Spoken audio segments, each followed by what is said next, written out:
बच्चों, कैसे आप लोग? उम्मीद करता हूं कि बिल्कुल बढ़िया होंगे मेरे शेरों। आज हम लोग पढ़ेंगे कुछ इंपॉर्टेंट टर्म्स, पीछे आपको दिख ही रहा होगा, तो चलो उसी से शुरू कर देते हैं। सबसे पहले आइसोटोप्स। आइसोटोप्स आपने बच्चों सुना होगा कि किसे बोलते हैं। भाई देखो, जिनके भी एटॉमिक नंबर सेम हो बट उनके एटॉमिक मास या मास नंबर क्या हो बच्चों, डिफरेंट हो, उनको क्या बोलते हैं? आइसोटोप्स बोलते हैं। तो सबसे पहले हम लोग डेफिनेशन लिख देते हैं कि species having equal atomic number, आप भी साथ में इसको नोट कर डालिए, species having equal atomic number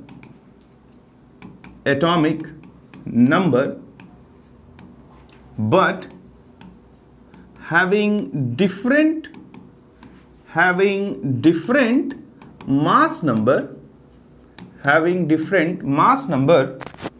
are called isotopes of each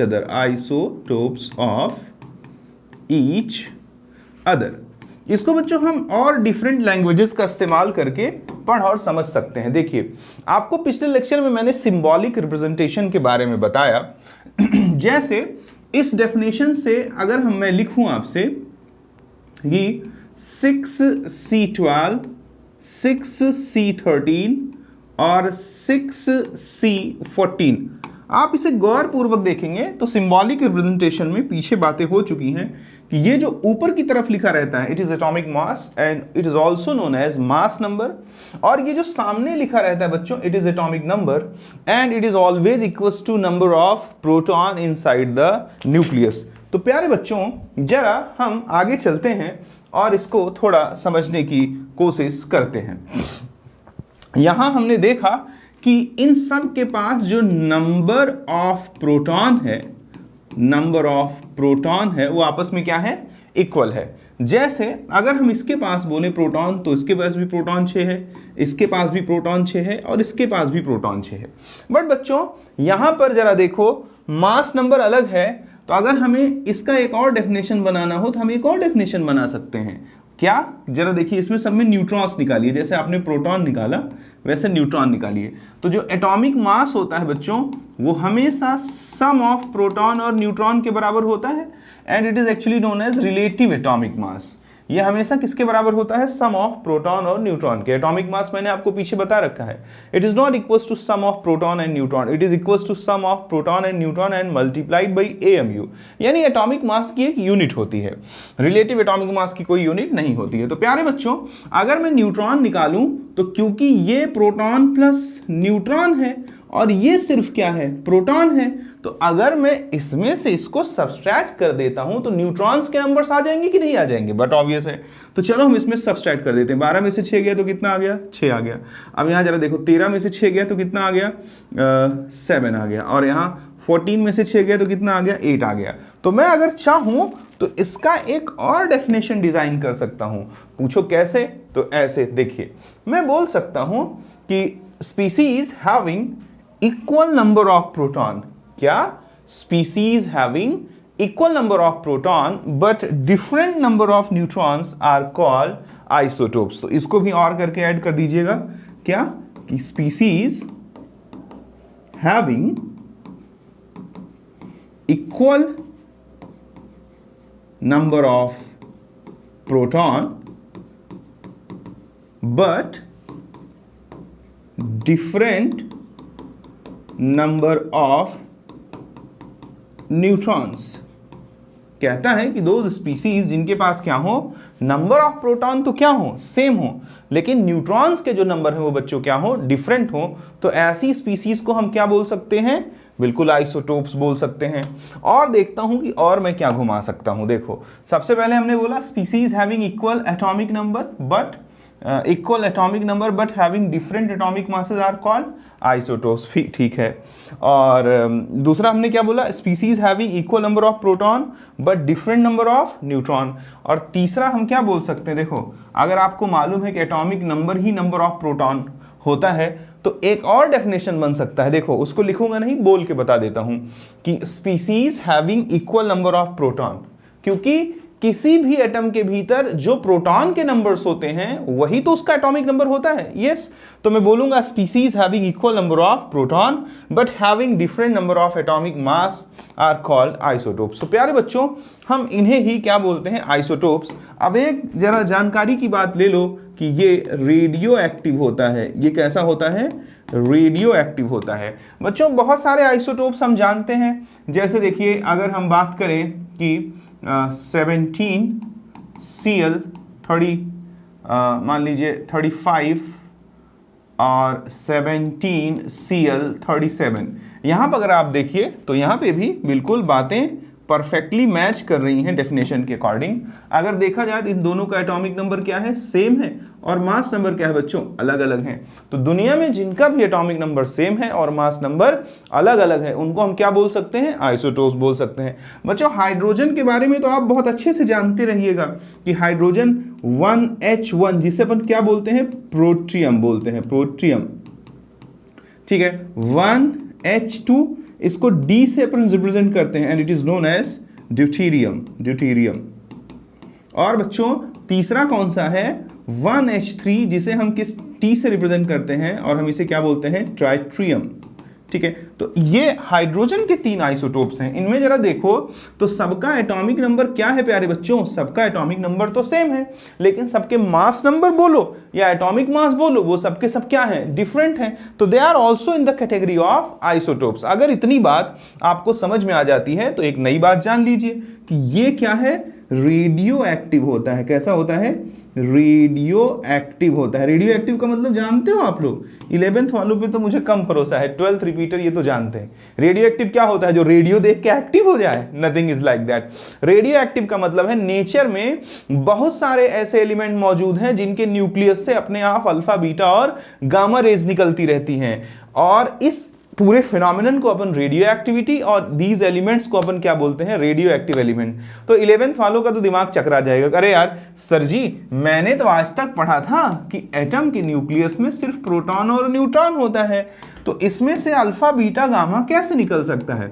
alpha तो हीलियम का न्यूक्लियस होता है, बीटा तो इलेक्ट्रॉन होता है और गामा तो मान लो एक एनर्जी है। तो ठीक है, ये आपको समय के साथ पता लगेगा जब आप थोड़े बड़े हो जाएंगे। अभी ध्यान रखिए इसको, कैसे प्रोटॉन न्यूट्रॉन का आपस में इंटरकन्वर्जन होगा और उस बीच ये रेस या ये पार्टिकल्स रिलीज होते हैं। फिजिक्स में आपको ज़्यादा डिटेल में पढ़ाया जाएगा। जानता तो मैं भी हूँ, बट मैं उधर घूमना नहीं चाहता हूँ। मैं सिर्फ एक कियोस्क तुम्हारे दिमाग में क्रिएट कर रहा हूँ कि सोचने की क्षमता रखो। बच्चे क्या करते हैं, उनसे कोई कुछ भी बोल दे, बस वो फट से उसको मान लेते हैं। जैसे उनसे 10th क्लास में उनके टीचर ने बोल दिया ये हाइड्रोजन है, इसमें एक इलेक्ट्रॉन, ये हाइड्रोजन है, इसमें एक इलेक्ट्रॉन, तो ये दोनों ने एक दूसरे के साथ मिलकर के क्या बना लिया? बॉन्ड बना लिया। Bond is a type of attraction force which binds the atom inside the molecule.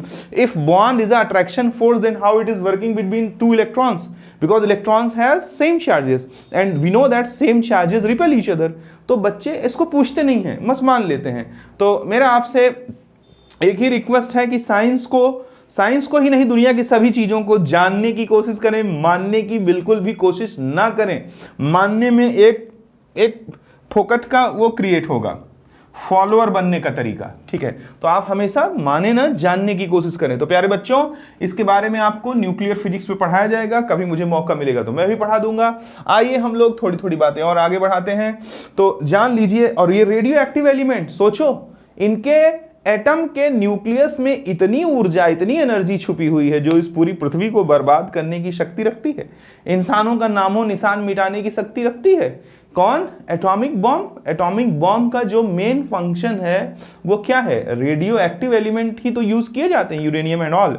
तो इनके बारे में कभी और बहुत सारी बातें बता दूंगा, या भी जैसे जैसे मूड होता है देखता हूं, बताता जाता हूं। अभी अगर इतने सारे एग्जाम्पल्स आपने जान लिया प्यारे बच्चों, तो कुछ और बातें जानिए। जो आइसोटोप्स होते हैं उनका एटॉमिक नंबर सेम होता है। तो क्योंकि उनका आइसोटोप्स का एटॉमिक नंबर सेम होता है, इसलिए सभी आइसोटोप्स की केमिकल प्रॉपर्टियां सेम होती हैं। क्यों? आइए मैं आपको बहुत बेहतर वे में जस्टिफाई करता हूं। तो सबसे पहले मैं यहां लिख दूंगा कि केमिकल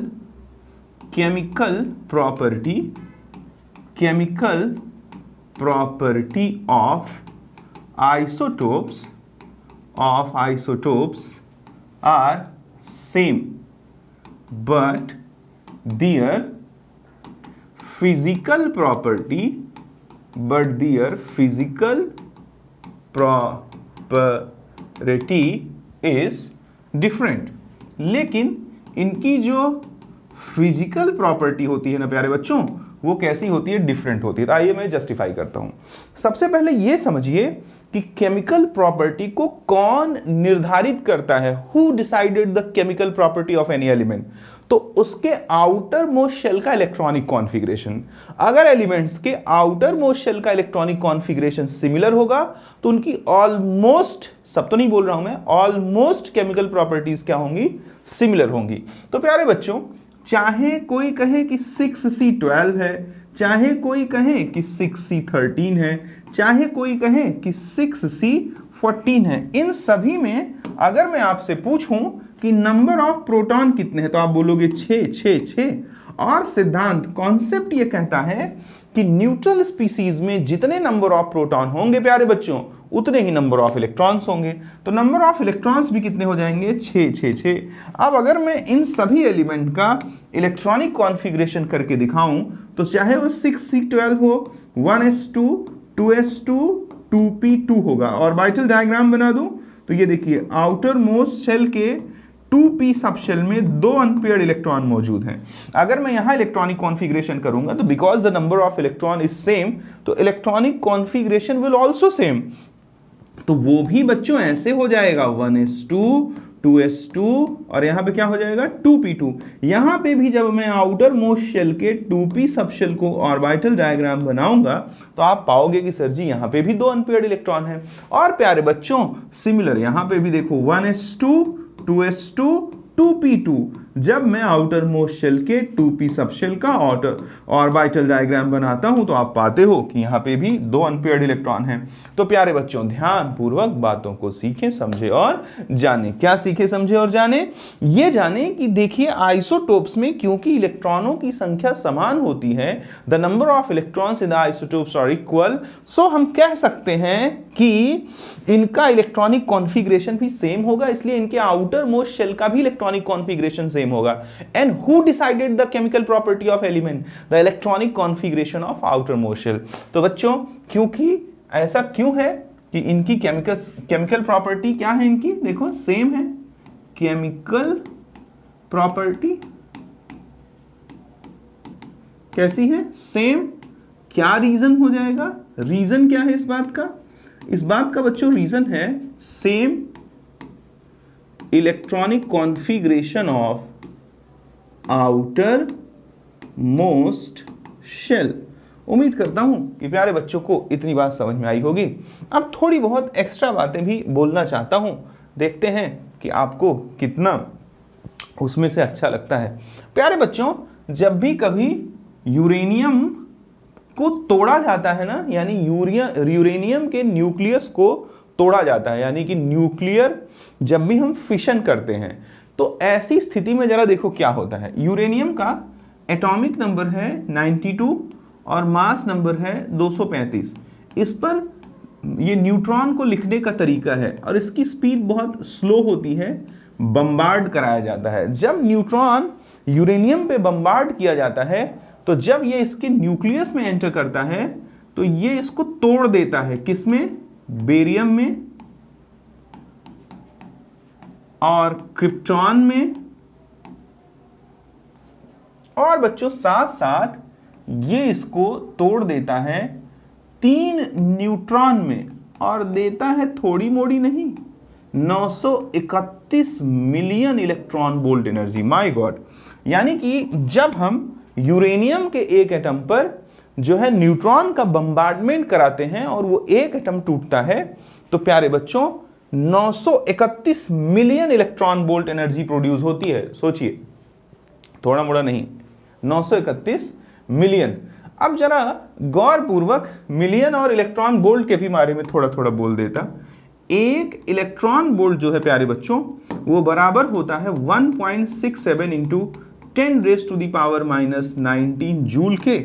और मिलियन का मतलब तो आप समझते ही हैं, मिलियन का मतलब क्या होता है? 10⁻6। ठीक है, तो अगर हम कहें 931 मिलियन तो 931 में पहले इससे मल्टीप्लाई करो फिर इससे मल्टीप्लाई करो, यानी कि ठीक काफी जितने इस बहुत बड़ा तो नहीं हुआ अमाउंट, लेकिन इस पूरे ब्रह्मांड में जितने भी एटम मौजूद हैं वो अगर रेडियो एक्टिव नहीं है तो इतनी एनर्जी प्रोड्यूस करने की क्षमता नहीं रखते हैं। प्यारे बच्चों, अब ये एक एटम की बात की जा रही है। अब जरा देखो, एक एटम तोड़ने के लिए मुझे एक न्यूट्रॉन लगे। देखो 0n1 it is a notation of neutron, ये 0 बताता है चार्ज को, ठीक है। अब जरा देखिए, एक न्यूट्रॉन लगा और पैदा कितना हुआ, 3 न्यूट्रॉन पैदा हुआ। इसका मतलब कि अब ये जो पैदा हुए 3 न्यूट्रॉन हैं ये अगले 3 यूरेनियम एटम को तोड़ेंगे। तो अगला 3 यूरेनियम एटम जब टूटेगा, देखो 92 यूरेनियम 235, अब हमने इस पे एक न्यूट्रॉन मारा और 3 पैदा हो गया, तो ये कितने एटम को तोड़ेगा, 3 को। अब एक एटम से क्योंकि 3 न्यूट्रॉन पैदा हो रहे थे, तो क्योंकि ये 3 एटम है इसलिए अब 9 न्यूट्रॉन पैदा होंगे, 9 न्यूट्रॉन पैदा होंगे, और साथ साथ 3 एटम से 3 × 931 मिलियन इलेक्ट्रॉन वोल्ट एनर्जी पैदा होगी। अब ये 9 न्यूट्रॉन जरा देखो 9 यूरेनियम्स को तोड़ेंगे, तो जब ये 9 यूरेनियम को तोड़ेंगे तो जरा देखो प्यारे बच्चों क्या स्थिति पैदा होगी। 9 न्यूट्रॉन हमारे पास पैदा हुआ, ठीक है। 9 न्यूट्रॉन 9 यूरेनियम को तोड़ेगा, तो 1 से 3 न्यूट्रॉन निकल रहे थे, तो 9 से कितने निकलेंगे, 27 न्यूट्रॉन निकलेंगे। और कितनी एनर्जी पैदा होगी, 1 से इतना, 3 से इतना, तो 9 से कितना, 9 × 931 मिलियन इलेक्ट्रॉन वोल्ट। इसे बोलते हैं अपन चेन रिएक्शन। जैसे कोरोना में देखा था आपने कि एक को कोरोना हुआ तो दूसरे को हुआ तो तीसरे को हुआ, तो फटाफट फटाफट फटाफट पूरा शहर उसकी चपेट में आ गया। तो प्यारे बच्चों ये चेन रिएक्शन होती है, एक एटम टूटा नहीं कि पूरे के पूरे यूरेनियम की क्वांटिटी विस्फोट करेगी, और सेकेंडों के अंदर ये एनर्जी चेन रूप में इतनी तेज बढ़ती है कि जब एटॉमिक बॉम्ब फेंका जाता है किसी शहर पे, तो 2-4-5 मिनट में उसका टेम्परेचर 4000-5000 डिग्री सेंटीग्रेड के आसपास पहुंच जाता है। ऐसा थोड़ी है कि जब कहीं परमाणु बम यानी एटॉमिक बम फेंका जाता है तो लोग कहते हैं भागो भागो बचाओ बचाओ, कुछ भी नहीं, वेपराइज हो जाते हैं। जैसे मम्मा तुम्हारी रोटी बनाती होंगी, उस पर तुम तवे पे थोड़ा पानी मार के देखो, छिस करके उड़ जाता है। ठीक उसी सिमिलर मैनर में इंसान का शरीर, ये बिल्डिंग, कार, ये वो बहुत सारी चीजें क्या हो जाती हैं, वेपराइज हो जाती हैं। और वेपराइजेशन के बाद खेल शुरू होता है रेडियो एक्टिविटी का, और रेडियो एक्टिविटी तब तक चलेगी जब तक ये पृथ्वी जिंदा रहेगी। पृथ्वी के अस्तित्व के समाप्त होने के बाद भी रेडियो एक्टिविटी समाप्त नहीं होगी। जैसे ये, क्योंकि अब जब आप उम्मीद, अभी तो बच्चे हैं लेकिन फिर भी ठीक है बता देता हूं। देखिए रेडियो एक्टिव रिएक्शंस कभी भी खत्म नहीं होती हैं, क्यों, बस उनका जो उत्सर्जन यानी इमिट करने का पावर है वो मिनिमाइज हो जाता है, बट वो खत्म कभी नहीं होता है। जैसे कि हिरोशिमा और नागासाकी में अगर आप ये कहो कि रेडिएशन खत्म हो गया है, nothing is like that, radiation minimize हो गया है, खत्म नहीं हुआ है। तो प्यारे बच्चों आगे चलता हूं और आपको थोड़ी और बातें बताता हूं। चलो, ये पूरा फिनोमिनन है किसका, एटॉमिक बॉम्ब के फटने का। अब हम थोड़ा और आगे चलते हैं। अब इसका 2 तरह, किसी भी चीजों का हम 2 इस्तेमाल कर सकते हैं, एक पॉजिटिव वे में, एक नेगेटिव वे में। भाई किसी देश के ऊपर तुम परमाणु बम फेंक दिए, जैसे अमेरिका ने क्या कर दिया, जापान के ऊपर फेंक दिया, तो वहां तो विध्वंस यानी कि डिस्ट्रक्टिव एनर्जी क्रिएट हुई ना। लेकिन आज मैं आपको पढ़ा रहा हूं, मेरे पीछे बोर्ड है, क्लास में एसी है, लाइट है, बहुत सारी चीजें। आप कहीं बैठ करके मेरा वीडियो देख रहे होंगे तो आपके घर में भी एसी, पंखा, कूलर, लाइट, बहुत सारी चीजें होंगी, यानी इलेक्ट्रिसिटी। आज के टाइम पे अगर हमारी जिंदगी से इलेक्ट्रिसिटी निकाल ली जाए तो मैं अपने प्यारे बच्चों से कनेक्ट ही नहीं हो सकता हूं, सबसे बड़ी बात है। और बच्चे भी अपने टीचरों से, अपने फ्रेंड से, फैमिली से कनेक्ट ही नहीं हो सकते। कनेक्शन का भी बहुत बड़ा सोर्स है इलेक्ट्रिसिटी। अब जरा देखो, हम जानते हैं कि साइंस इतनी डेवलप हो गई है कि we can convert one energy from another, one form of energy into another form of energy. तो ये केमिकल रिएक्शन से प्रोड्यूस हुई केमिकल एनर्जी, अगर मैं इस केमिकल एनर्जी को किस में कन्वर्ट कर दूं, इलेक्ट्रिकल एनर्जी में। किस में कन्वर्ट कर दूं, इलेक्ट्रिकल एनर्जी में। तो यही विध्वंसकारी ऊर्जा जो नुकसान पहुंचा रही थी, अब हमारे घरों की क्या चलाएगी, एसी, कूलर, ट्यूबलाइट, और हमारे देश की क्या चलाएगी, ट्रेन। तो ये न्यूक्लियर एनर्जी को अगर हम जो न्यूक्लियर रिएक्शन से प्रोड्यूस होता है, अगर हम इलेक्ट्रिकल एनर्जी में कन्वर्ट कर दें तो फिर मजा ही मजा है। तो प्यारे बच्चों, इसीलिए बड़े बड़े शहरों में बिजली की पूर्ति करने के लिए बड़े बड़े न्यूक्लियर रिएक्टर्स लगाए जाते हैं। तो मेरा आपसे सिंपल क्वेश्चन है जिस पे मैं आता हूं कि फिर इन रिएक्शंस को रोका कैसे जाता है।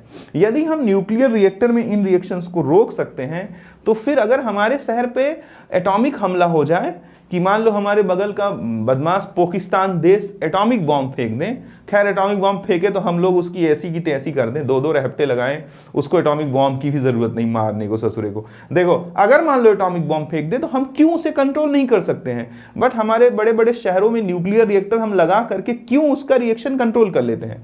उम्मीद करता हूं आपको मेरा क्वेश्चन समझ में आया होगा। फिर से बोल देता हूं, न्यूक्लियर रिएक्टर में भी न्यूक्लियर रिएक्शंस होती हैं, हम उसे मनचाहे ढंग से यूज कर लेते हैं। जब कोई हमारे देश पे एटॉमिक बॉम्ब फेंक देगा तो हम उस ऊर्जा को अपने मनचाहे ढंग से क्यों इस्तेमाल नहीं कर सकते, तो बताता हूं। देखो प्यारे बच्चों, न्यूक्लियर रिएक्टर में हम ये रिएक्शन कराते हैं, और देखिए जैसे मान लीजिए कि सपोज करिए कि हमारे पास एक चैम्बर मौजूद है और उस चैम्बर में न्यूक्लियर रिएक्शन चल रहा है, ठीक है।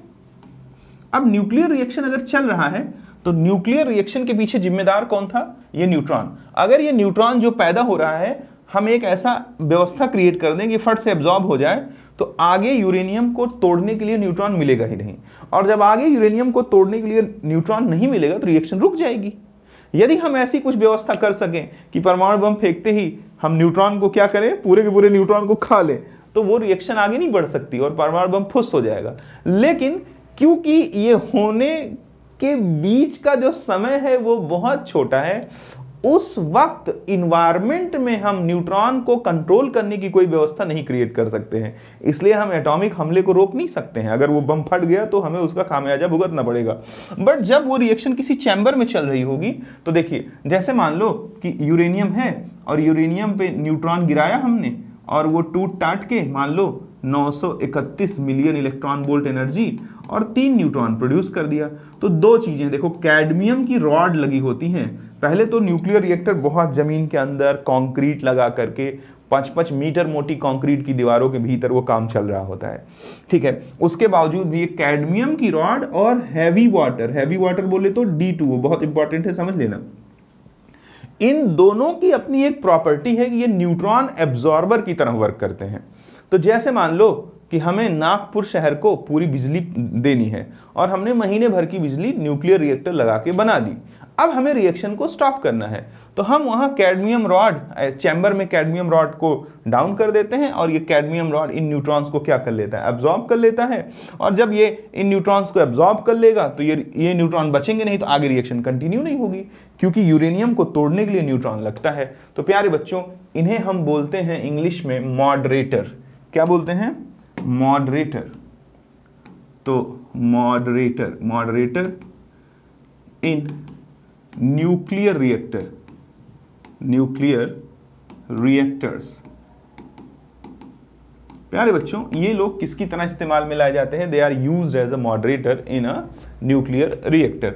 उम्मीद करता हूं कि आपको समझ में आया होगा कि मॉडरेटर क्या है, ये कैसे वर्क करता है, ये कैसे न्यूक्लियर रिएक्शन को कंट्रोल कर लेता है। तो प्यारे बच्चों, अगर हम आगे चलें थोड़ा सा और, तो इतनी बात होने पर अब हम कुछ और देखते हैं। देखो, एवरेज एटॉमिक मास, दो चीजें होती हैं मैथ में। एक तो हम किसी चीज की डायरेक्ट वैल्यू जान सकते हैं, बट जहां पे वेरिएशन होता है वहां हम हमेशा एवरेज निकालते हैं।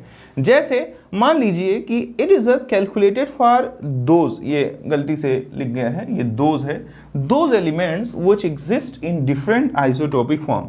सपोज करिए कि हमारे पास एक मिक्सचर है जिसमें M1, M2, M3, M4 4 type के एक ही एलिमेंट के आइसोटोप्स मौजूद हैं, जिनका अलग अलग परसेंटेज है। इसको मान लो N1% है, इसको मान लो N2% है, इसको मान लो N3% है, इसको मान लो N4% है। अब जरा बताओ, इस पूरे मिक्सचर में 4 चीजें हैं। अगर कोई कहे कि इसका मोलर मास बताओ या इसका एवरेज एटॉमिक मास बताओ, या मोलर मास, अगर कोई कहे इसका मोलर मास बताओ या इसका कोई कहे एटॉमिक मास बताओ, मान लो तुमने बोल दिया इसका एटॉमिक मास M1 है, तो ये गलत हो जाएगा, क्योंकि इसमें M2, M3, M4 भी मौजूद है। मान लो तुमने बोल दिया कि इसका एटॉमिक मास M4 है, तो गलत हो जाएगा क्योंकि इसमें M1 M2 M3 भी मौजूद है। तो किसी एक का एटॉमिक मास तुम यहाँ डिफाइन कर नहीं सकते हो। अगर ऐसे नहीं समझ में आ रहा है तो लिखो, यहाँ पे मैं ऐसे बता देता हूँ। मान लो हमारे पास एक मिक्सचर है जिसमें 6C12 है 50% और 6C13 है 20% और बच्चों 6C14 है 30%। अब तुमसे पूछे कि इस मिक्सचर का तुम हमें बताओ, क्या तुम हमें इसका एटॉमिक मास बताओ, तो क्या आप खुद से सवाल करो कि क्या मैं इस मिक्सचर का एटॉमिक मास 12 बोल सकता हूं? क्या मैं इस मिक्सचर का एटॉमिक मास 13 बोल सकता हूं? क्या मैं इस मिक्सचर का मास 14 बोल सकता हूं? मान लो मैंने बोल दिया 14 है, तो बच्चा मुझसे पूछेगा ना कि सर 12 और 13 कहाँ गए।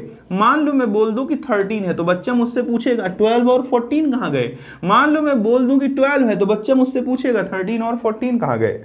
तो ऐसे सिनेरियो में हम हमेशा क्या निकालते हैं, एवरेज एटॉमिक मास निकालते हैं। फिर से दिमाग को क्लियर कर लीजिए कि जब भी कहीं पर आइसोटोपिक मिक्सचर्स मौजूद होते हैं तो उस मिक्सचर का जो एटॉमिक मास होता है वो कभी भी जाना नहीं जा सकता। उसको जानने का सिर्फ एक तरीका है, क्या, एवरेज एटॉमिक मास का कॉन्सेप्ट। तो प्यारे बच्चों, एवरेज एटॉमिक मास का फॉर्मूला होता है जिसे आप याद रखेंगे, m average is equals to m1 n1 plus m2 n2 plus m3 n3 so on upon n1 plus n2 plus n3। ये फॉर्मूला आप दबोच के रखिए, इस पे मैं कुछ क्वेश्चंस भी आपको करा दूंगा। प्यारे बच्चों, जैसे देखिए कि हमारे पास स्क्रीन पे एक क्वेश्चन है, मैं जरा देख लेता हूं कि एवरीथिंग इज इन फ्रेम और नॉट। Yes everything.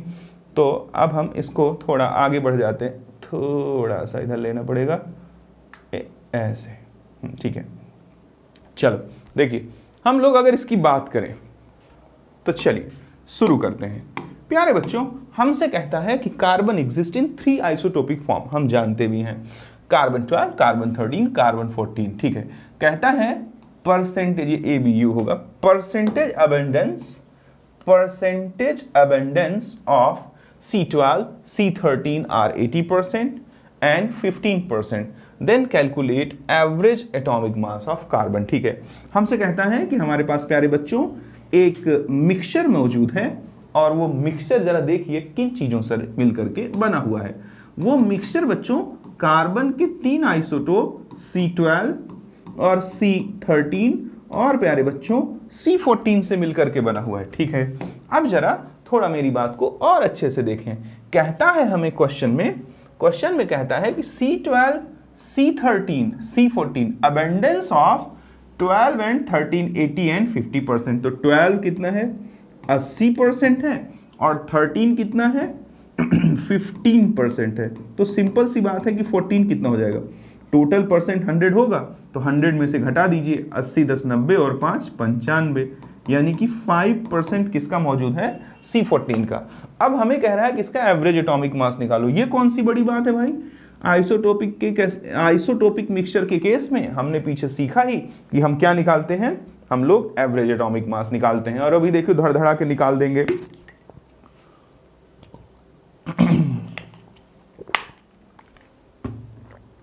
थोड़ा सा पानी पी लिया, तसल्ली आ गई। अब इसको पानी पिलाते हैं। M1 N1 plus M2 N2 plus M3 N3 upon N1 plus N2 plus N3।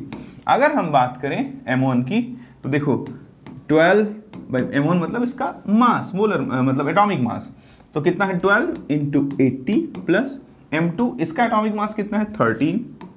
ये भाई हमने ये क्या लिख रखा है, देखिए ये है एटॉमिक मास और ये है परसेंटेज अबेंडेंस, ठीक है। 13 इंटू ये कितना हो जाएगा 50 और ये कितना हो जाएगा 14 इंटू 5 और अपॉन में क्या हो जाएगा 100। तो इसको अपन क्या बोल सकते हैं 12 96 और 0 और प्लस इसको 15 3 45 के 5 हाथ 4 15 के 15 4 19 और ये 5 चौक 20 5 के 5 2 7 70 अपॉन 100। इसको अपन और सिंप्लीफाई करें तो कितना हो जाएगा, जरा देखिए 5 0 ये 5 हो गया और ये 7 9 7 16 और 16 और 6 कितना हो जाएगा 22 22 का 2 और हाथ आओ 2, तो ये कितना हो जाएगा 9 1 10, 10 2 12 और अपॉन ये कितना हो गया 100, यानी it is equals to 12.25। In this case the average atomic mass यानी कि m एवरेज ऑफ मिक्सचर का जो मोलर मास है इज 12.25।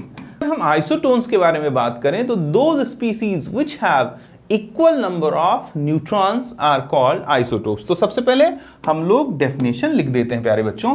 डेफिनेशन क्या बनता है? डेफिनेशन बनता है कि दोज स्पीसीज विच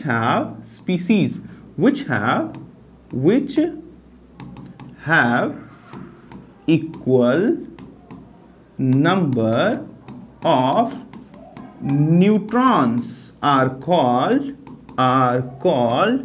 आइसोटोन्स। तो वो स्पीसीज बच्चों जिनके पास इक्वल नंबर ऑफ न्यूट्रॉन रहता है उनको क्या बोलते हैं? आइसोटोन बोलते हैं। जैसे एग्जाम्पल के तौर पे मान लीजिए कि हमारे पास है 7n15 मौजूद है। अगर 7n15 है तो इसमें अगर हम न्यूट्रॉन्स देखें तो अगर प्यारे बच्चों एटॉमिक मास में से प्रोटॉन को घटा दें तो 8 आ गया। अब बच्चों 6c14 है हमारे पास, अगर एटॉमिक मास में से प्रोटॉन को सब्सट्रैक्ट कर दे तो यहाँ भी 8 आ जाएगा। और प्यारे बच्चों अगर मान लीजिए कि हमारे पास जो है नाइट्रोजन, एक और एग्जांपल बना देता हूँ, मान लीजिए ऑक्सीजन का कुछ ले लिया हम लोग, एटॉमिक नंबर 8 होता है और ये 16 8 और 16, तो इस ये भी एटॉमिक मास में से जैसे ही प्रोटॉन घटाओगे तो 8 आ जाएगा। इन तीनों एलिमेंट में अगर आप गौर से देखें तो न्यूट्रॉन्स के नंबर्स बराबर हैं। भाई आप सीधी सीधी बात करिए, एटॉमिक मास कितने हो गए 15, और एटॉमिक मास में से अगर हम एटॉमिक मास किसके बराबर होता है? एटॉमिक मास जो है वो रिलेटिव एटॉमिक मास इसको बोलते हैं जब नंबर दिया हो 15, और एटॉमिक नंबर किसके बराबर होता है? ये p प्लस n होता है और एटॉमिक नंबर क्या होता है? p। तो जब p प्लस n में से p सब्सट्रैक्ट कर दोगे तो p कट जाएगा, n बचेगा, यानी 15 में से 7 घटा दिया तो एक्चुअली तुम न्यूट्रॉन्स ही तो निकाल रहे हो। That's it. तो सिंपली आप इतना याद रखें। प्यारे बच्चों जब आप आइसोटोन्स को समझ जाए तो इसके बाद आता है हमारे पास isoelectronic species. Isoelectronic species किसे बोलते हैं? नाम से ही क्लियर है, जिनके पास इलेक्ट्रॉनों की संख्या क्या हो? बराबर हो, यानी कि those species which have equal number of electron. वो स्पीसीज प्यारे बच्चों जिनके पास नंबर ऑफ इलेक्ट्रॉन्स क्या हो? सेम हो, उन्हीं क्या बोलते हैं अपन? उनको बोलते हैं आइसो इलेक्ट्रॉनिक। आइसो इलेक्ट्रॉनिक के बारे में कई सारी बातें मैं आपको 1 बाई 1 करके बताता हूं। पहले कुछ एग्जांपल्स लिख लेते हैं, जैसे Na+ हुआ, जैसे Mg+2 हुआ, जैसे Al+3 हुआ, जैसे F- हुआ, जैसे N-3 हुआ, जैसे O पे -2 हुआ। ये सब किसके एग्जाम्पल हैं? इन सब में अगर आप गौर पूर्वक देखेंगे तो नंबर ऑफ इलेक्ट्रॉन्स क्या है? सेम है। अगर इनके पास नंबर ऑफ इलेक्ट्रॉन सेम है तो प्यारे बच्चों हम इनको किसकी कैटेगरी में रख सकते हैं? हम इन्हें आइसो इलेक्ट्रॉनिक स्पीसीज की कैटेगरी में रख सकते हैं। अब जरा देखिए और भी लिख सकता हूं, जैसे मान लीजिए S-2 हो गया, एर्गॉन हो गया, Cl पे -1 हो गया, Ca पे +2 हो गया। ये they are also the example of isoelectronic species. इन सबों में इलेक्ट्रॉनों की संख्या 10 है और इन सभी में इलेक्ट्रॉनों की संख्या कितनी है? 18 है। प्यारे बच्चों आइसो इलेक्ट्रॉनिक स्पीसीज के बारे में मैं कुछ और बातें बताना चाहता हूं। बाद में IUPAC ने अपने में सुधार किया और बोला कि हम उन्हें भी आइसो इलेक्ट्रॉनिक स्पीसीज बोल सकते हैं जिनके पास वैलेंसी इलेक्ट्रॉन सेम हो। ध्यान पूर्वक सुनिएगा कि बाद में IUPAC ने मॉडर्न केमिस्ट्री में यह बात प्रोजेक्ट किया कि those species are also known as isoelectronic species which have equal number of valency electron. जैसे प्यारे बच्चों अगर मैं कहूं SO4 पे -2, तो देखो 11th वाले देख लें भाई, OS सीमा तेरा फोन नंबर, पोलोनियम रिएक्शन करता नहीं, इसको छोड़ दो। तो देखो S के बाद क्या आएगा? SeO4 पे -2 और ये क्या आ जाएगा? TeO4 पे -2। अगर मैं इनका सबका स्ट्रक्चर बना दूं तो S double bond O, O-, valency electron गिनो तो बॉन्ड्स में जो इलेक्ट्रॉन मौजूद होते हैं वही वैलेंसी इलेक्ट्रॉन कहलाते हैं, आउटर मोस्ट शेल के वैलेंसी इलेक्ट्रॉन्स वही कहलाते। देखो ये देखो, तो इनके पास बॉन्डिंग के बाद वैलेंसी इलेक्ट्रॉन तो 6 हैं, बॉन्डिंग के बाद जो वैलेंसी इलेक्ट्रॉन है टोटल, यानी कि सल्फर के पास जरा देखो कुल कितने इलेक्ट्रॉन मौजूद हैं? बॉन्ड बनाने के बाद, तो देखो 2 2 4 4 8 2 10, तो इसके पास टोटल 10 इलेक्ट्रॉन है, सुपर ऑक्टेट वाला कंडीशन। Se में जरा देखो, double bond sorry O minus O minus, और यहाँ पे जरा देखो Te में भी ऐसे ही होगा, Te double bond O O minus O minus, इन सब के पास सेंट्रल एटम में 10-10 इलेक्ट्रॉन मौजूद हैं। तो अगर किसी स्पीसीज के पास बॉन्ड बनाने के बाद आउटर मोस्ट शेल के पास after bond formation same number of electrons मौजूद हों, तो हम उन्हें क्या बोल सकते हैं, उन्हें भी आइसोइलेक्ट्रॉनिक स्पीसीज बोल सकते हैं। जैसे अगर अपन ग्रुप 15 में भी देख लें, नाना, पाटकर, ऐश्वर्या सब, जैसे मान लो PO4 पे -2, ASO4 पे -2, SbO4 पे -2, अगर हम इनका स्ट्रक्चर बनाएं तो P double bond O O minus, ठीक है। और यहाँ से इसी तरह से इनका भी हम बना देंगे, या PO4 पे -3 होता है, सॉरी, तो यहाँ पे भी -3, यहाँ पे भी -3 हो जाएगा, तो एक डबल बॉन्ड, एक और सिंगल कर दो, ये लो हो गया। अब इसमें जरा देखो, इसके पास बॉन्ड फॉर्मेशन के बाद आउटर मोस्ट शेल में कितने इलेक्ट्रॉन हैं, 1 2 3 4 5 6 7 8 9 10, इसका मतलब नहीं हमेशा 10 ही होता है, इनके पास 10 है, ऐसे इसका भी स्ट्रक्चर बन जाएगा, ऐसे इसका, तो ये भी कितना हो जाएंगे, 10 इलेक्ट्रॉन। ये बात थोड़ी यूनिक है, ये बात थोड़ी यूनिक है। आपको क्या जनरली क्या टीच किया जाएगा कि जिन एलिमेंट्स के पास नंबर ऑफ इलेक्ट्रॉन सेम होते हैं उन्हें क्या बोला जाता है, आइसोइलेक्ट्रॉनिक। बट मॉडर्न केमिस्ट्री में ये भी एक्सेप्ट किया गया कि अगर किसी एलिमेंट के पास या किसी आयन के पास बॉन्ड फॉर्मेशन के बाद वैलेंसी इलेक्ट्रॉन सेम है, यानी आउटर मोस्ट शेल में बॉन्ड फॉर्मेशन के बाद सेम नंबर ऑफ इलेक्ट्रॉन्स मौजूद हैं, तो उनको भी आइसोइलेक्ट्रॉनिक स्पीसीज के कैटेगरी में रखा जा सकता है। जैसे कि ये सारे भी क्या कहलाएंगे, आइसोइलेक्ट्रॉनिक कहलाते हैं, और ये सारे भी क्या कहलाते हैं, आइसोइलेक्ट्रॉनिक कहलाते हैं। तो उम्मीद करता हूं आपको मेरी बात समझ में आई होगी। प्यारे बच्चों, आइसोइलेक्ट्रॉनिक स्पीसीज के केस में जो एटॉमिक रेडियस होता है वो inversely proportional to atomic number होता है। ये बात समझना बच्चों का खेल है, आप बस थोड़ा सा ध्यान दे दीजिए। जैसे मानिए, आप मेरी बात मान लीजिए कि हमारे पास ये है, और सपोज करिए कि ये n पे -3 है, फिर हम इससे थोड़ा छोटा बना देंगे, हमारे पास ये O पे -2 है, और उसके बाद प्यारे बच्चों हम थोड़ा और छोटा बना देंगे और मान लेंगे कि हमारे पास Na पे +1 है। ठीक है, अब जरा देखिए कि हम लोग इसको कैसे कर रहे हैं, कैसे डिज़ाइन कर रहे हैं। देखिए, अगर इसके पास न्यूक्लियस होगा और नाइट्रोजन के न्यूक्लियस में 7 प्रोटॉन मौजूद होते हैं, ऑक्सीजन के न्यूक्लियस में 8 प्रोटॉन मौजूद होते हैं, और सोडियम के न्यूक्लियस में 11 प्रोटॉन मौजूद होते हैं। ठीक है, बड़ी अच्छी बात है। अब क्योंकि they all are isoelectronic species, अगर इलेक्ट्रॉन्स की बात की जाए तो इसके भी पास टोटल 10 हैं, इसके भी पास टोटल 10 हैं, और इसके भी पास टोटल 10 हैं। तो प्यारे बच्चों, 10 में एक तो सबसे बाहर होगा और 9 इलेक्ट्रॉन उसको बाहर की तरफ धक्का मार रहे होंगे। इसमें भी एक कोई इलेक्ट्रॉन सबसे बाहर होगा, 9 इलेक्ट्रॉन उसको बाहर की तरफ धक्का मार रहे होंगे, because electrons have same charges. तो same charges repel each other.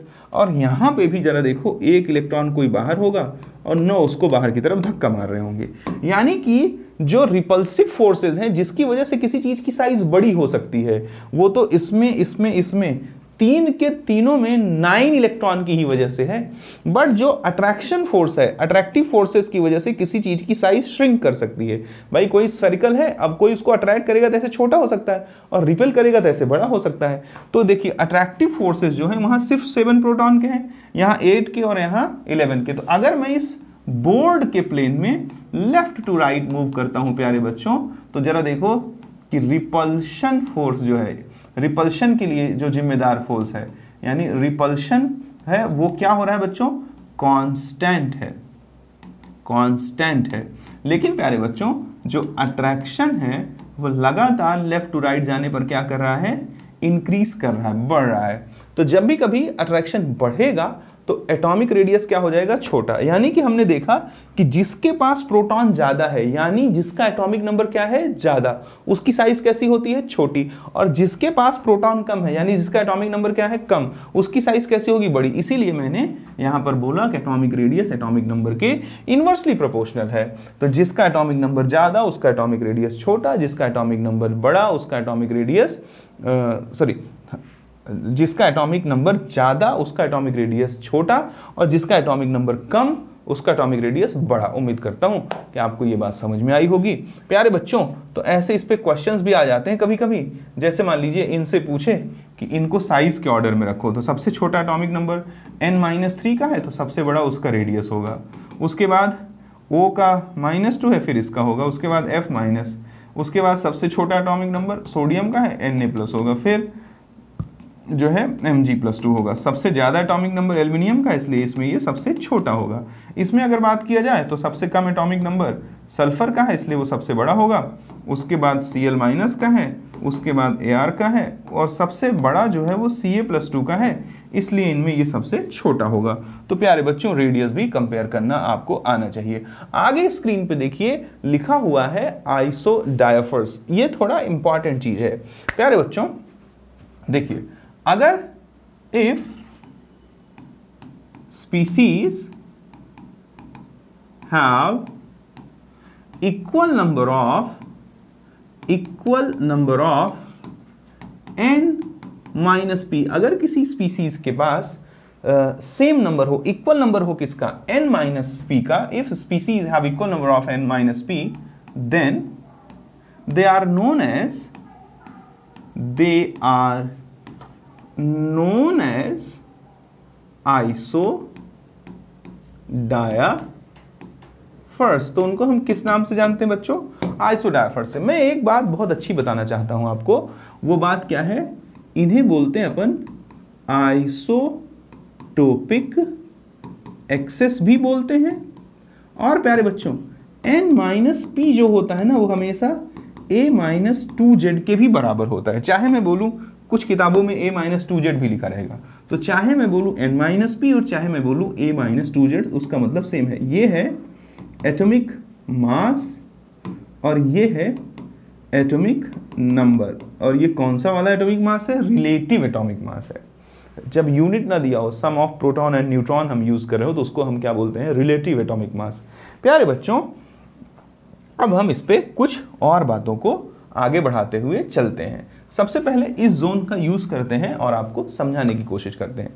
मेरे प्यारे सरकारों, मान लीजिए कि अगर मैं कहूं आपसे कि मेरे पास 1H2 है, मेरे पास 6C13 है, 6C14 है, 7N14 है, हमारे पास 8O16 है, और हमारे पास मान लीजिए कि 18Ca40 है, और मान लीजिए हमारे पास जो है 20Ca40 है, 18 एरेगॉन 40 है, मान लीजिए 19 पोटेशियम 38 है, मान लीजिए कि 3Li7 है, hydrogen helium lithium beryllium 4Be9 है, और मान लीजिए हमारे पास 9F19 है। और हमसे कहता है कि पहचानो अभी तक क्या क्या पढ़ लिया आप मुझसे। अभी तक आपने मुझसे पढ़ा आइसोटोन, आइसोटोप, आइसोडायफर, और आइसोटोप, आइसोबार, आइसोटोन, और अब हम लोग आइसोडायफर पढ़ रहे हैं। तो चलो इनको सब में क्लासीफाई करो, यानी कि थोड़ा हम लोग वर्सटाइल क्वेश्चन उठाते हैं। सबसे पहले हम लिखेंगे यहाँ कि कौन कौन आइसोटोप है, फिर हम लिखेंगे कौन कौन आइसोटोन है, फिर हम लिखेंगे कौन कौन आइसोबार है, फिर हम लिखेंगे कौन कौन आइसोडायफर्स हैं, फिर हम लिखेंगे कि which have equal isotopic excess, वो भी एक ही बात हो गई कि which have equal isotopic excess, किसके पास आइसोटोपिक एक्सेस इक्वल है। तो प्यारे बच्चों आइसोटोपिक एक्सेस किसको बोलते हैं, n-p को ही बोलते हैं शेरों। तो चलो देखो चेक करते हैं। सबसे पहले बताओ आइसोटोप के लिए क्या कंडीशन है, atomic number same. Mass number different. तो देखो 6C13 और 6C14 में एटॉमिक नंबर सेम है कि नहीं और मास नंबर डिफरेंट है कि नहीं। तो 6C13 and 6C14 they are what, they are isotopes. आगे चलो देखते हैं और कहीं पे है क्या कोई आइसोटोप, कहीं भी एटॉमिक नंबर सेम हो और मास नंबर डिफरेंट हो, ऐसा और दूसरा कोई भी ऑप्शन नहीं। ठीक है, अब हम बात करते हैं आइसोटोन्स की। तो आइसोटोन्स के लिए नंबर ऑफ न्यूट्रॉन्स बराबर होने चाहिए। तो देखता हूं, देखो इसमें न्यूट्रॉन कितना है, एटॉमिक मास में से एटॉमिक नंबर घटा दो तो न्यूट्रॉन मिल जाएगा। 2 - 1 किए तो 1 आया। ठीक है, इसके पास न्यूट्रॉन कितने हैं, 1। इसके पास जरा देखो, ऐसे n लिख दे रहा हूं, इसके पास न्यूट्रॉन कितने हैं, 13 में से 6 गया तो 7, इसके पास 7 न्यूट्रॉन है।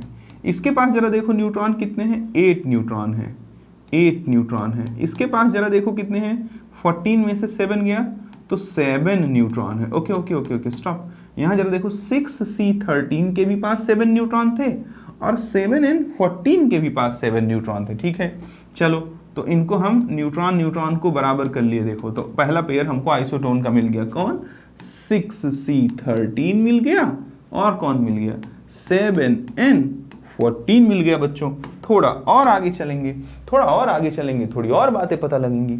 7N14 वजह, यहाँ देखो यहाँ पे कितने हैं, 8 हैं, कलर चेंज मार देता, 8 है और 8 न्यूट्रॉन। ठीक है, यहाँ पे आओ तो जब 20, इस पे टोटल कितने न्यूट्रॉन है, 20 न्यूट्रॉन।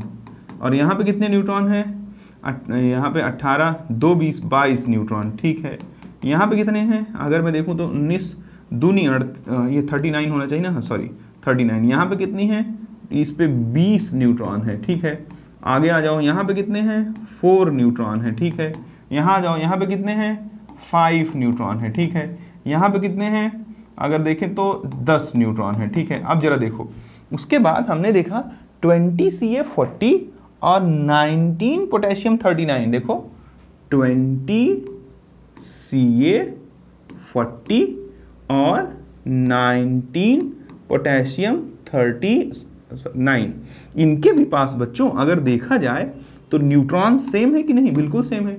जिस तरह इनके पास 7 न्यूट्रॉन थे उसी तरह से इनके पास 20 और 20 न्यूट्रॉन है। तो ये भी किस कैटेगरी में आ जाएंगे, they are also in the category of isotones. अब हमने आइसोटोन देखा तो और कहीं भी न्यूट्रॉन्स के नंबर आपस में बराबर नहीं है। ठीक है, चलो आइसोबार देख लेते हैं, कौन कौन आइसोबार है। आइसोबार के लिए एटॉमिक मास क्या होना पड़ेगा, सेम और एटॉमिक नंबर डिफरेंट। तो देखो सेम एटॉमिक मास इनके हैं, यानी कि 6C14 एंड 7N14, ये क्या हो गए, ये पेयर, ये आइसोबार कहलाएगा। अब और जरा देखो किसके भी एटॉमिक मास क्या है, सेम।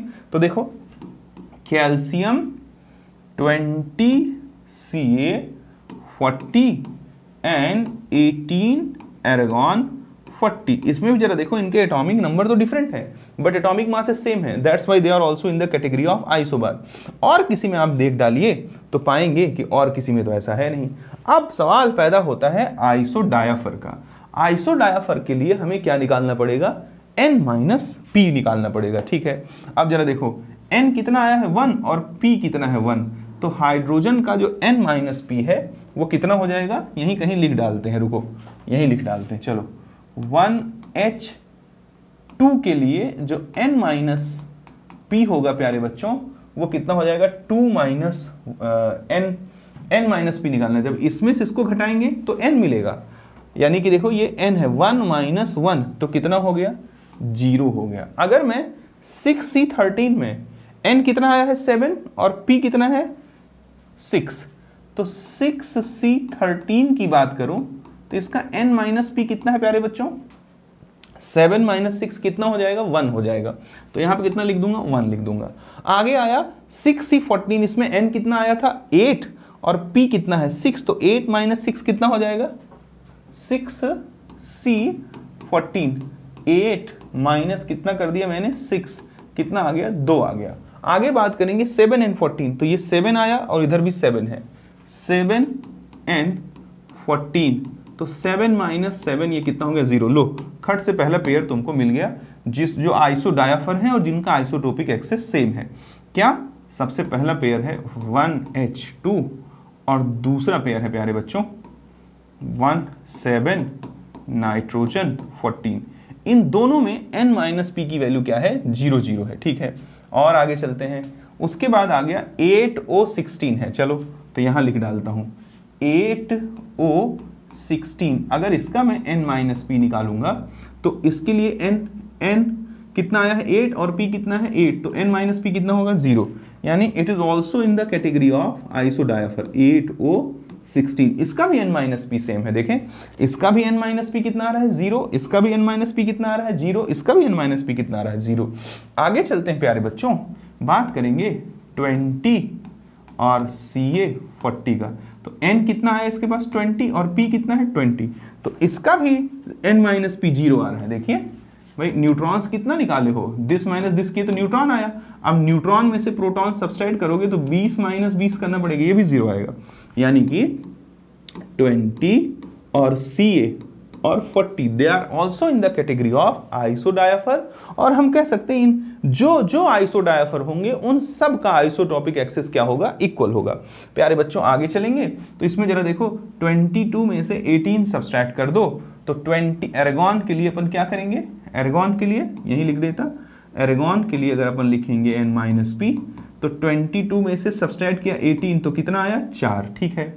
आगे अपन चलेंगे 19 पोटेशियम 39, इसका n कितना आया था 20 में से जरा 19 को सब्सट्रैक्ट करो तो कितना आ जाएगा 1 आ जाएगा। जरा देखो 6C13, अब ये एक पेयर हो गया जो 0 वाले थे, ठीक है। अब आओ जरा इन सबका n माइनस पी क्या है, इन सबका n माइनस पी 0 के बराबर है। अब दूसरा पेयर भी बनता दिखाई दे रहा है जिसका n माइनस पी 1 है। जरा देखो 19 पोटेशियम, अरे उल्टा कहीं लिख दिया भाई, 39, इसका कितना आ रहा है 1 आ रहा है, ठीक है। अब जरा देखो और किसका 1 है 6C13, यानी कि दूसरा पेयर क्या बनेगा 6C13 और साथ साथ क्या बन जाएगा 19 पोटेशियम 39 बन जाएगा। और आओ देखते हैं, अगर हम लोग आगे बढ़ते हैं तो लिथियम के लिए जरा देखो न्यूट्रॉन 4 है और प्रोटॉन 3 है, तो 4 माइनस 3 भी कितना हो जाएगा, यानी कि 3Li और 7। It is also in the category of आइसोडायफर्स। ये सबके सब आपस में क्या है आइसोडायफर है। इसमें देख लो 5 में से 4 गया, इसमें भी 1 बचेगा, यानी कि 4 बेरिलियम 9, ये भी, ये जो इस बॉक्स में है ये एक दूसरे के साथ आइसोडायफर है और ये एक दूसरे, ये और ये आइसोडायफर नहीं है, ये ध्यान रखना। अब आगे चलेंगे और बात कर लेंगे 10 माइनस 9, ये भी 1 आ जाएगा, वाह, यानी 19 9 फ्लोरीन 19, ये भी किसके एग्जाम्पल है, ये भी एग्जाम्पल है आइसोडायफर के। तो प्यारे बच्चों उम्मीद करता हूँ यार आपको समझ में आया होगा, मेरे तो जितना दिमाग था मैंने बोल के दिखा दिया आपको। तो खाली यहाँ ध्यान रखने की बात है कि जब वो कभी आपको आइसोटोपिक एक्सेस पूछे वहाँ कंफ्यूज मत होना। और isotopic excess n minus p ही नहीं होता, एक्चुअली जो डेटा n माइनस पी से आएगा वही डेटा a माइनस 2z से आएगा। कहो तो दिखा दूँ आपको, जैसे मान लो मैं कोई भी 2 एग्जाम्पल उठा लेता हूँ। मैंने उठा लिया 6C13 और 3Li7 उठा लिया। इसका a कितना है 13 माइनस 2, z कितना है 6, a कितना है 7 माइनस 2, z कितना है 3, z मतलब एटॉमिक नंबर और a मतलब एटॉमिक मास, ठीक है। तो 13 माइनस 12 1 आ गया और 7 माइनस 6 ये भी कितना आ गया 1 आ गया। तो जरा देखो जो a माइनस 2 z भी कितना आ रहा है 1। अब जरा देखो n माइनस पी निकालो, ये इसमें से इसको घटाओगे तो n आ जाएगा 7 और p कितना है 6, तो 7 माइनस 6 करोगे तो भी कितना आएगा 1। इसमें जरा देखो इसमें से इसको घटाओगे तो n आएगा, कितना आया 4 और इसमें से 3 घटा दोगे तो कितना आ जाएगा 1। यानी कि जो डेटा आपको a माइनस 2z से मैथमेटिकली मिल रहा है एग्जैक्टली वही डेटा आपको किससे मिल रहा है n माइनस p से। तो दोनों तरीकों से वो आपको पूछ सकता है, आपको धैर्यपूर्वक रिस्पॉन्ड करना है, गड़बड़ नहीं करनी है, गड़बड़ किए तो काम खराब हो जाएगा। अब बात आता है बच्चों किसका, आइसोस्टर्स का, ठीक है। तो आइसोस्टर्स क्या होते हैं ये भी हम लोग देखते हैं। और आइसोस्टर्स के बाद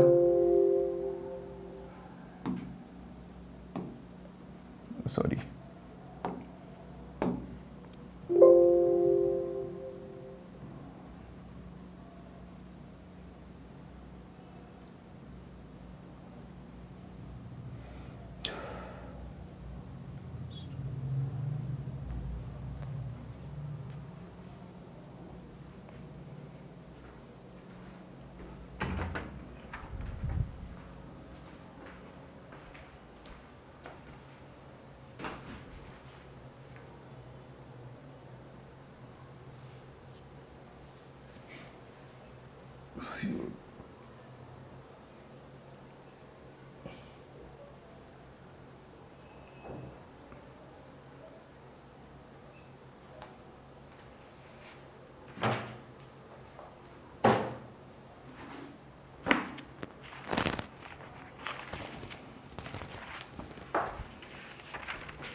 हेलो,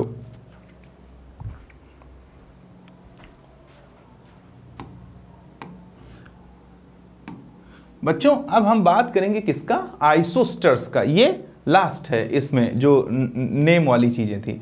आइसोस्टर्स उसे बोलते हैं बच्चों कि पहले डेफिनेशन लिख दीजिएगा कि those species which have equal number of atom